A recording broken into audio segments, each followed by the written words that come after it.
মাযহাবি, লামাযহাবি, আহলে হাদিস, সালাফি এই পরিভাষাগুলোর ব্যাখ্যা কি? সুন্দর প্রশ্ন। পরিভাষাগুলোর ব্যাখ্যা কি?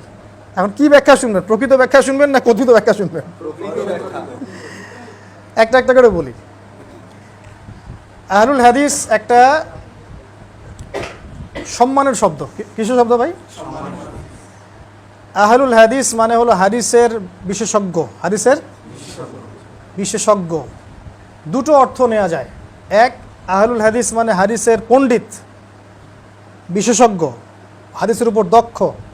আরেকটা অর্থ নেওয়া যায় হাদিসের অনুসারী। হাদিসের অনুসারী, এই দুটো অর্থই আছে এই বইগুলোতে। আপনি যতগুলো বই ঘাটেন এগুলোই পাবেন। এখন হাদিসের পণ্ডিত বিশেষজ্ঞ কারা ছিলেন?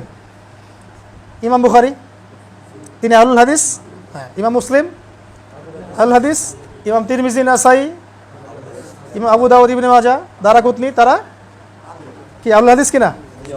আচ্ছা, এখন আমি বা আপনি যদি হাদিস পড়তেও না জানি, আমরা কি এই সেন্সে আহলে হাদিস হতে পারবো কিনা?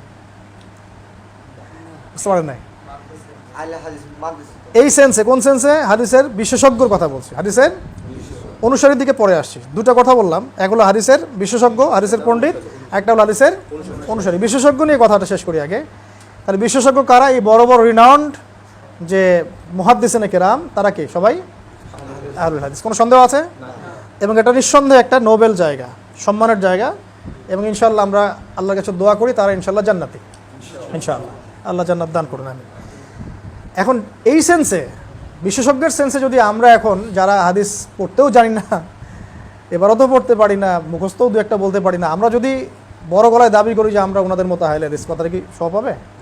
তাহলে এই সেন্সে শোভা পাচ্ছে না। আচ্ছা, আরেকটা সেন্সে আসি তাহলে।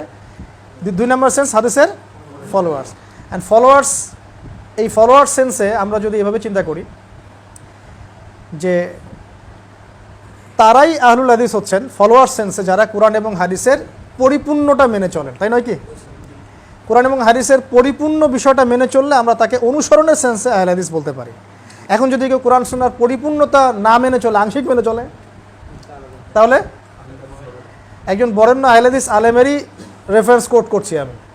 তিনি বলেছিলেন যে প্রকৃত আহলে হাদিস আর কথিত আহলে হাদিস কখনো এক নয়। এই কথাটা তাদেরই একজন বরেণ্য আলেম বলেছিলেন। আমরা আলেমদের সম্মান রাখবো। এখন ধরেন আপনি রফুল ইয়াদান করেন, জোরে আমিন বলেন, পায়ে পা লাগান, সূরা ফাতিহা পড়েন, এবং আপনি মনে করছেন যে আমি আহলে হাদিস হয়ে গেছি। কিন্তু এদিকে আপনার অর্থনীতি সুদভিত্তিক, আপনার রাজনীতি গণতান্ত্রিক, আপনি সেকুলারদের সাথে আঘাত করে আছেন, আপনি তাগুদের সাথে আঘাত করে চলছেন, আপনি ইসলামের কিছু বিষয়কে নিজের মন গড়া উসুলে আপনি বানিয়ে নিয়ে মানুষকে ডিভাইডেড করছেন, তাহলে কি আপনি এই সেন্সে আহলে হাদিস হবেন কিনা? অবশ্যই না। তাহলে আমরা বলতে পারি যে কোরআন এবং সুন্নাহর পরিপূর্ণ অনুসরণ করলে, অনুসরণের সেন্সে আমরা বলতে পারি সে ব্যক্তি আহলুল হাদিস। এটা মানতে কোনো সমস্যা আছে? এই সেন্সে প্রত্যেক ইমামই আহলে হাদিস ছিলেন। এই সেন্সে প্রত্যেক ইমাম, প্রত্যেক তাবেঈ, প্রত্যেক তাবে তাবেঈন, প্রত্যেক মুহাদ্দিসিনে কেরাম সবাই কি ছিলেন? এই যুগেও যারা কোরআন এবং সুন্নাহর পরিপূর্ণতা মেনে চলবে, নিঃসন্দেহে তারা কি হবে? অনুসরণের সেন্সে আহলুল হাদিস হবে। আর যদি আমরা কিছু অংশ মানি, কিছু অংশ মানি না, হ্যাঁ, আমরা মনে করি এটা শুধু ইবাদতের ব্যাপার, অর্থনীতির কোনো ব্যাপার না, আমরা মনে করি যে এখন খালি দাওয়াতই চলবে, জিহাদ শব্দ বলাই যাবে না, তাহলে বললেই খারিজ হয়ে যাবে। তো পরিপূর্ণ বিষয়টার উপর যদি আপনি ঈমান রাখেন, আমল করেন, এই সেন্সে বলতে কোনো সমস্যা নেই। তবে আমাদের মৌলিক পরিচয় একটা। আমাদের মৌলিক পরিচয় কি? মৌলিক পরিচয় আমরা মুসলিম। এরপরে আপনি আপনার বৈশিষ্ট্যগত পরিচয় আনতে পারেন। তাহলে আমরা এখান থেকে বুঝলাম যে এই শব্দটা একটা নোবেল জিনিস, নোবেল একটা সাবজেক্ট। মুহাদ্দিসিনে কেরাম এই সেন্সে ইমামগণ, তাবেঈন, তাবে তাবেঈন, তারা সবাই, সালফে সালিহিন সবাই কি ছিলেন? আহলুল হাদিসই ছিলেন। আর এখন আমরা যারা নামকাও আসতে এগুলো যা ট্যাগ লাগাচ্ছে, লেভেল দিচ্ছে, আমি একটা দলের ফর্ম পূরণ করেছি, ব্যাস আহলে হাদিস হয়ে গেছে। বিষয়টা এমন? আমি একটা আহলে হাদিস সংগঠনে যোগ দিয়েছি, নাম লিখেছি, ব্যাস আহলে হাদিস হয়ে গেছে নাকি? রফুল ইয়াদান আগে নামাজ পড়তাম এখানে, এখন পড়তেছি এখানে, ব্যাস আমি আহলে হাদিস হয়ে গেছি। আগে আমি রফুল ইয়াদান করতাম না, এখন করি, মানে আমি আহলে হাদিস হয়ে গেছি। ব্যাপারটা কেমন? এটা একটা মূর্খদের ব্যাখ্যা। কিসের ব্যাখ্যা? নিঃসন্দেহে মূর্খতা একটা। এটা একটা গভীর জিনিস। যদি কোরআন এবং সুন্নাহর পরিপূর্ণ বিষয়গুলো মেনে চলি এবং হাদিস শাস্ত্রে আমি দক্ষতা অর্জনের চেষ্টা করি, ইনশাআল্লাহ আমাকে আল্লাহ পাক ওই মাকামে কবুল করবেন ইনশাআল্লাহ তাআলা। এই সেন্সে মাযহাবের ইমামগণ কি এর বাইরে হবে? আবু হানিফা রাহিমাহুল্লাহ কি হাদিস জানতেন না? ইমাম শাফিঈ রাহিমাহুল্লাহ তারা কি হাদিসের পণ্ডিত ছিলেন না? ইমাম আহমেদ বিন হাম্বল রাহিমাহুল্লাহ তিনি হাদিসের পণ্ডিত ছিলেন না? ইমাম মালিক তিনি হাদিসের পণ্ডিত ছিলেন না? এই ইমামগণ হাদিসের পণ্ডিতও ছিলেন, অনুসারীও ছিলেন নাকি? তারা কি আহলে হাদিস ছিলেন না? আমরা যদি বলি আমি আহলে হাদিস, তুমি যে হানাফি মাযহাব, আমরা আলাদা করে ফেললাম এখন। তাহলে আবু হানিফা রহিমাহুল্লাহও তো আহলে হাদিসই ছিলেন। আমরা ওনাকে বলি যে আহলুর রায়, কারণ ওই সময় সব হাদিস তো একসাথে ছিল না, অনেক সময় ইজতিহাদ করতে হতো। হ্যাঁ, এখন চলতে পথে যদি আপনি কোনো আমল পান যে আমলটা কোরআন সুন্নাহর মধ্যে নাই কিন্তু সমাজে চলছে, তাহলে আপনি ওইটা বাদ দিয়ে কোরআন সুন্নাহটা ফলো করবেন, বেশক এটাই করবেন। এটাকে হলো মানে এই আহলুল হাদিস শব্দের প্রাসঙ্গিক কিছু কথা। আর সালাফি মানে হচ্ছে সলফে সালিহিনকে যারা ফলো করে, এটা প্রাসঙ্গিক ওয়ার্ড, সমার্থকই বলতে পারি আমরা কোনো কোনো ক্ষেত্রে। যারা সলফে সালিন মানে কারা? সাহাবিগণ, তার পরের জেনারেশন, তাদেরকে ফলো করেন যারা। এই ফলো ইমাম 4 ইমাম করেন না? বলেন তো এবার, 4 ইমামের 4 মাযহাবের 4 ইমাম কি এই সলফে সালিনকে ফলো না করেই কিতাবগুলো লিখছে সবগুলো? হয় হাদিসের বইগুলো কি তারা এমনি এমনি সংকলন করছেন তাদেরকে ফলো না করেই? ফিকহের বইগুলো কি তাদেরকে ফলো না করে লেখা হয়েছে? এই যে আমরা একটা সাম্প্রদায়িকতা ছড়াই বাংলাদেশের মাটিতে, যে আমরা একটা দলীয় পরিচয় মনে করি, এটা হ্যাঁ। ইবনে তাইমিয়া রহিমাহুল্লাহ কি তার নামের পাশে লিখছিলেন যে ইবনে তাইমিয়া সালাফি? তুমি লিখতেছো কেন? আব্দুর রহমান সালাফি তুমি লিখতেছো কেন? এটা আবার কি হলো? তুমি নিজেকে কি সুপিরিয়র মনে করা শুরু করলো নাকি? তুমি কত বড় সালাফি সেটা তো তোমার আমল আখলাকে পরিচয় দিবে, আল্লাহ সেটা দেখবেন যে তুমি কতটুকু কোরআন সুন্নাহ ফলো করছো, সলফে সালিনকে ফলো করছো।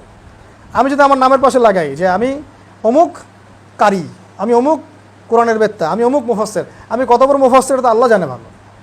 আপনি লকব দিলেন কেন? এলো এটা তো সমাজটা বিভক্ত হলো। আবার মসজিদের ভাগ করে একটা টাইটেল দিয়ে দিলেন যে আহলে হাদিস জামে মসজিদ দিলেন না, মানে কি এখানে মুহাদ্দিসরা নামাজ পড়ে, অন্য কেউ সাধারণ মানুষ পড়ে না? ব্যাপারটা এমন নাকি এখানে শুধু কোরআন সুন্নাহর অনুসারী 100% অনুসারীরা নামাজ পড়ে, আর বাকি যারা পড়ে না এরা কোরআন সুন্নাহর 100% অনুসারী না? মানে মাযহাব যারা মেনে চলছে এরা কোরআন সুন্নাহ 100% মানে না, আমি 100% মানি, এটা প্রমাণ করতে চাচ্ছেন? এটা প্রমাণ করতে চাচ্ছেন? তাহলে তো এটা দাম্ভিকতা হলো। মসজিদ কি সবার জন্য না খাস কিছু মানুষের জন্য? আমরা আমাদের দেশে একটা চরম সংকট দেখি, সেটা হলো আমরা এটাকে কেন্দ্র করে দলীয়করণ শুরু করছি। আর দলীয়করণ সলফে সালিন কেউ করেন নাই, বরং এক ইমাম আরেক ইমামের পা ধুয়ে দেওয়ার চেষ্টা করতেন।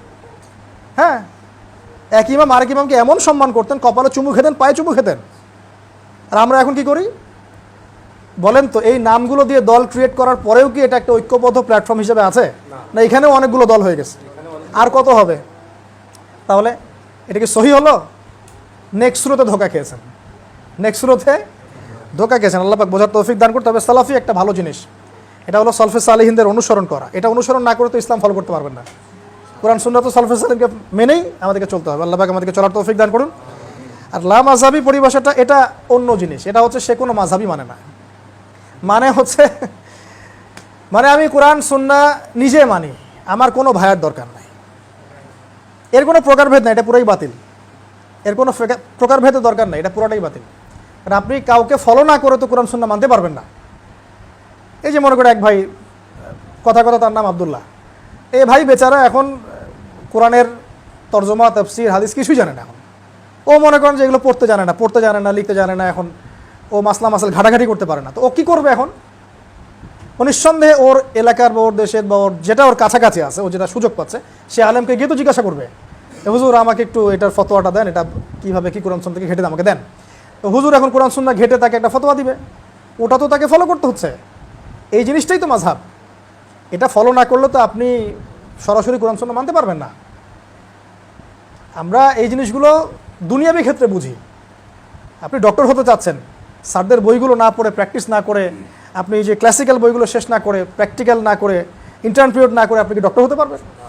সরাসরি এখন যদি কাউসার ভাইরে বলি, ভাই আপনি এই মেডিকেল সায়েন্সের বইগুলো পড়ে কোনো ইনস্টিটিউশনে ভর্তি হন না, বাসায় জাস্ট বইগুলো পড়েন, আপনি একদম সরাসরি ডক্টর হয়ে যান, ওনার কাছে রুগী যাবে? ভাই বলেন যাবে? নিঃসন্দেহে একটা প্রসেস আছে। উনি ভর্তি হবেন, পড়াশোনা করবেন, টিচারদের শরণাপন্ন হবেন, তারা তাকে বিষয়গুলো বোঝাবে, যেটা উনি বুঝবেন না টিচারকে জিজ্ঞাসা করবেন, টিচার সেটা সলিউশন দিবেন, এটা তিনি মেনে নেবেন। আবার আমরা যখন তার কাছে পেশেন্ট হিসেবে যাবো, আমরা কি গিয়ে বলবো যে ভাই কোন কোন রোগের কি কি টেস্ট দিয়েছেন, দলিল দেন আমাকে। এখন ভাই আমাকে আপনি ইসিজি কেন করতে দিয়েছেন, আমাকে দলিল দেন, আমার কোন জায়গায় সমস্যা আমাকে খুঁজে বের করে দলিল দিয়ে দেখান। দলিল যদি সে দেয় আমি কি বুঝবো? আর মেডিকেল সায়েন্সের জিনিসটা তো আমি পড়িই নাই, আমি বুঝবো কেমন করে? এই জিনিসটা আমরা দুনিয়ার ক্ষেত্রে বুঝি, কিন্তু ইসলামের ক্ষেত্রে এসে বুঝতে পারি। অতএব আমাদেরকে ওলামায়ে কেরামের সোহবত, সলফে সালিহিনের মানহাজ এগুলো লাগবে। এই জিনিসটাই মাযহাব, এটা খারাপ কিছু নয়। এটা একটা ভুল ব্যাখ্যা করা হয় সমাজে, সমাজকে একটা বিভক্তিকরণের দিকে নিয়ে যাওয়া হয়। আল্লাহ পাক আমাদেরকে এই ফিতনা থেকে হেফাজত করুন, আমিন।